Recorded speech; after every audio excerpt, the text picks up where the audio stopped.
Ein Halbfinale spielt man nicht alle Tage, schon gar nicht, wenn man Hertha BSC ist. Ich glaube, dass die Hertha es noch nie bis nach Hause ins eigene Stadion geschafft hat zum Finale. Wir haben heute die Chance gegen Wolfsburg, das zu schaffen. Schon wieder gegen Wolfsburg. Wir haben mit der Eintracht auch schon öfter gegen Wolfsburg gespielt, im Pokal auch.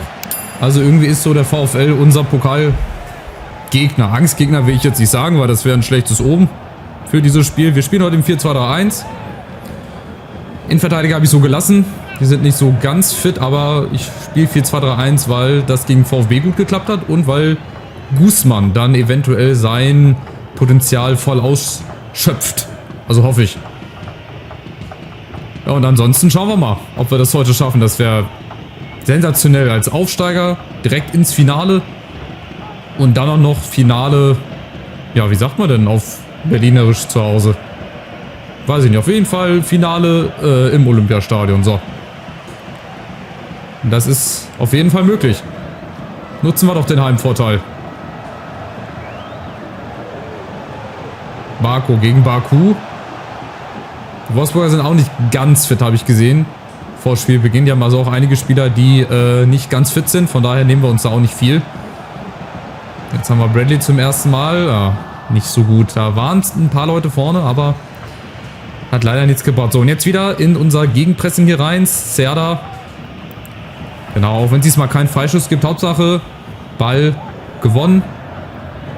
Somit den Spielfluss wieder ein bisschen rausgenommen vom VfL. Oh, was machen die denn jetzt seit neuestem? Immer diese Sprints durch den eigenen Strafraum. Natürlich, würde auch jeder so machen. Und dann natürlich gefährlich. Glatzel kommt dazwischen. Es würde nie eine Mannschaft so spielen. Nie. Und wenn dann auch nur einmal, dann wird zum Trainer eine Ansage geben, dass man nicht durch den Strafraum sprinten sollte. So, aufgepasst. Jetzt fehlt Brabeck hinten. Na, das war natürlich nicht gut gemacht. Achtung, Czerny prescht durch.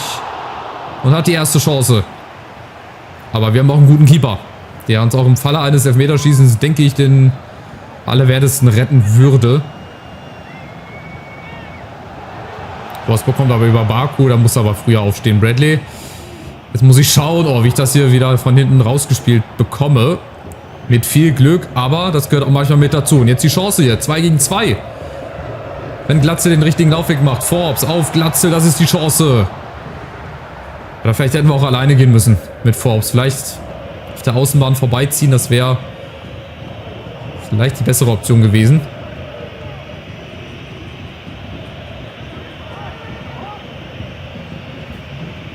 Aber auch hier genau wie der VfB, die Wolfsburger hinten rum. Wenn wir halt pressen und wenn es dann halt auch funktioniert, so wie jetzt hier Guzman, Baku legt sich den Ball zu weit vor.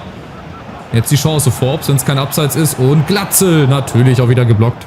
Braucht einfach zu lange da, um den Ball aufs Tor zu bringen. Jetzt die Chance Bradley. Nein, kein Foul.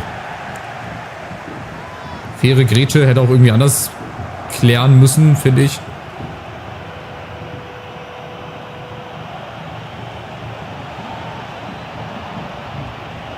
Und Baku ist da. Sehr, sehr schön gegen Baku.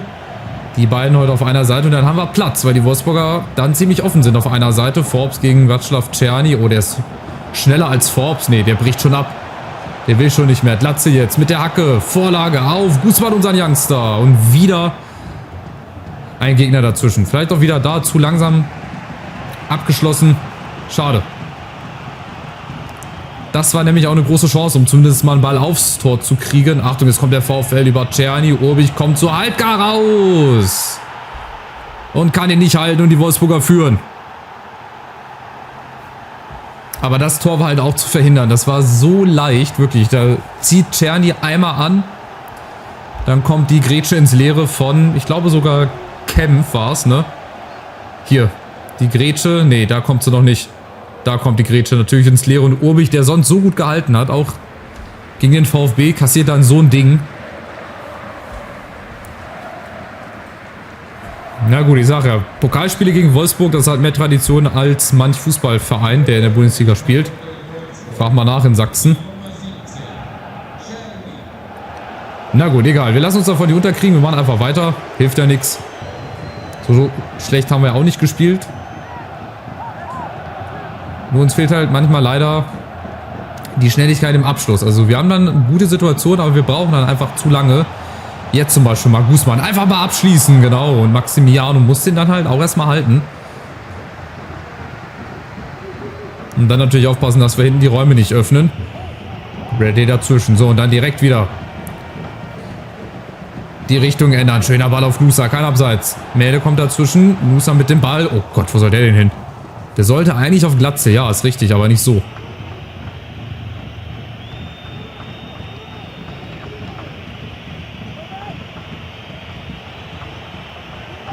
Und wieder Wolfsburg hier überfallartig über Wind. Da stehen wir jetzt definitiv zu passiv. Brabeck und Urbich haben wir gut hinbekommen. Ja, nach vorne ist jetzt bislang, da wollte ich sagen, ein Leerlauf drin. Aber wir haben den Ball schon wieder im Gegenpressing und dann macht sich Nusa wieder auf den Weg. Vorne Glatzel auch wieder alleine gegen Corsa. Aber Glatzel, komm alleine mal aus Spitzenwinkel, der muss doch rein. Und dann ist Aluminium dazwischen. Guzman zum ersten. Glatzel! Jetzt ist er drin. Mit dem Halbzeitpfiff. Die beiden im Zusammenspiel. Ein bisschen Glück war auch mit dabei, aber das brauchst du in so einem Spiel. Und alleine die erste Chance hätte drin sein müssen. Dann haben wir hier Glück. Guzman mit dem Abschluss. Glatzel setzt nach. Und da zeigt er auch mal seine 1,97 geballte Körpergröße.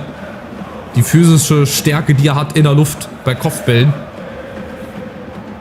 Und dann steht es 1:1. Robert Latze, ich sage ja, der Typ, der wird noch wichtig für uns. Ich habe das, glaube ich, vor ein paar Videos mal erwähnt. Und sei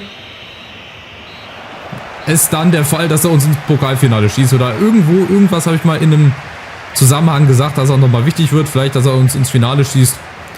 Weiß ich nicht. Auf jeden Fall hat er jetzt erstmal den Ausgleich gemacht. Aber Wolfsburg ist trotzdem... Okay, besser sind sie nicht. Die haben einfach aus 2 Schüssen ein Tor gemacht. Wir haben 7 Schüsse. Viele davon abgeblockt. Weniger Ballbesitz, aber das juckt mich nicht. Wichtiger ist das Ergebnis. Das steht 1:1. Und wir sind laut Statistik die bessere Mannschaft. Aber das zählt nicht. Wir müssen schneller spielen. Wir müssen schneller zum Abschluss kommen vorne. Wir haben die guten Situationen. Formation, die klappt auch heute bislang richtig gut. Forbes gegen Czerny. Oh Gott, Forbes, der holt ihn ja ein. Selbst mit 5 Meter Rückstand, aber verliert den Ball dann direkt wieder. Barco, Achtung, ist dazwischen. Muss er auch sein. Bisschen riskant, aber okay, jetzt wieder Guzman und Glatzel. Die beiden scheinen sich gefunden zu haben. Komm, Glatzel legt sich den Ball vor, aber dann ist niemand da. Dann muss er abbrechen, aber hält den Ball. Forbes ist da und da ist Guzman. Allein gegen alle. Guzman, das ist sehr schön gemacht. Also der wird richtig viel Geld wert sein später mal. Wenn der jetzt schon mit 16, 17 Jahren so gut ist. Und das Pressing klappt. Überragend. Und das gegen Wolfsburg, die ansonsten mit ihrem 4-3-3 eigentlich immer ein gutes Pressing spielen. Jetzt kriegen wir mal einen Freistoß. Haben wir denn jemanden, der das gut drauf hat? Ja, Olado kann das. Guzman hat 83 Effet.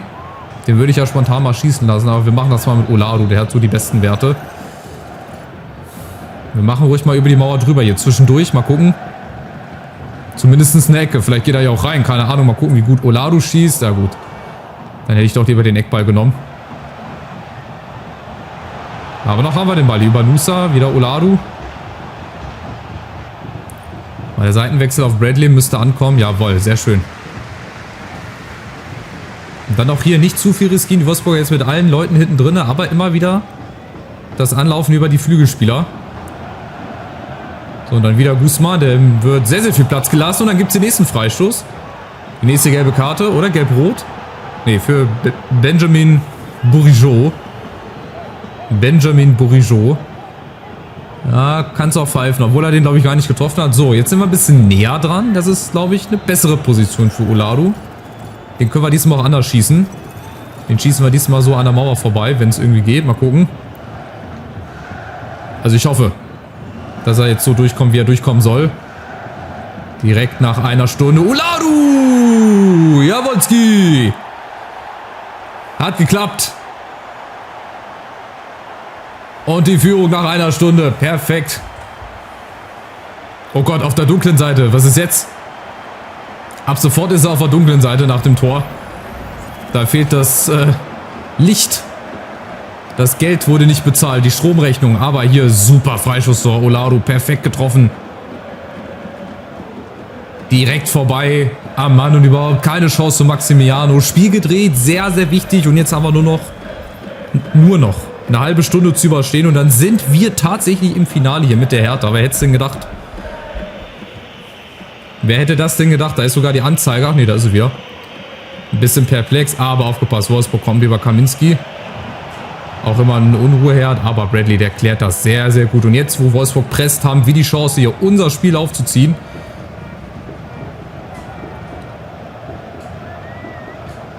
Und auch Guzman, das macht er schon sehr, sehr schlau, wird er wieder gelegt. Hier kriegen wir auch den Freischuss. Der macht immer wieder auch Räume frei, lässt sich fallen.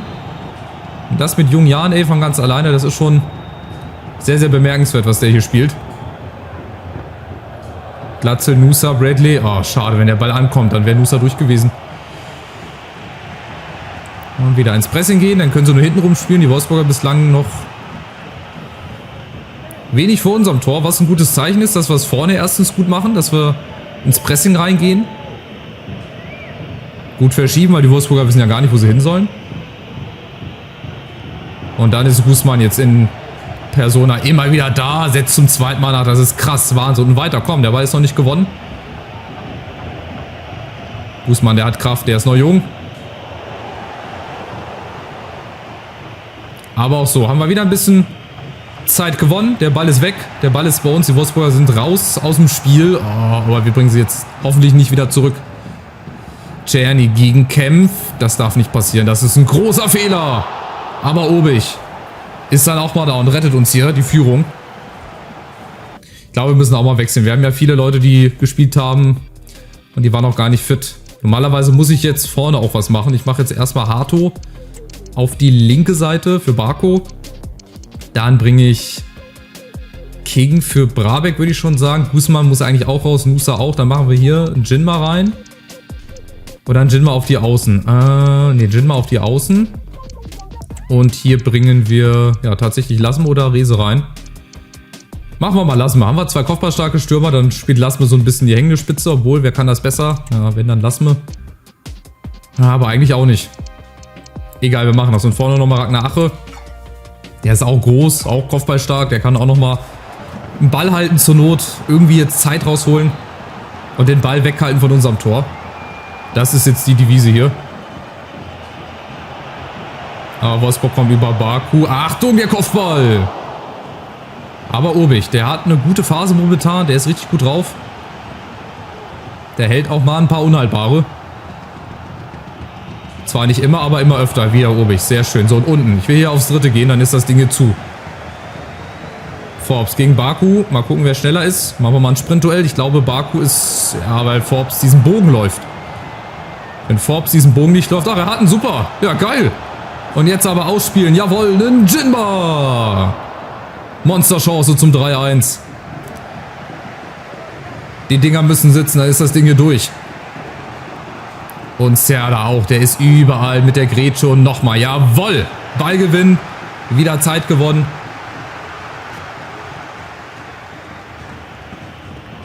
Wolfsburg weiß gar nicht, was sie machen sollen.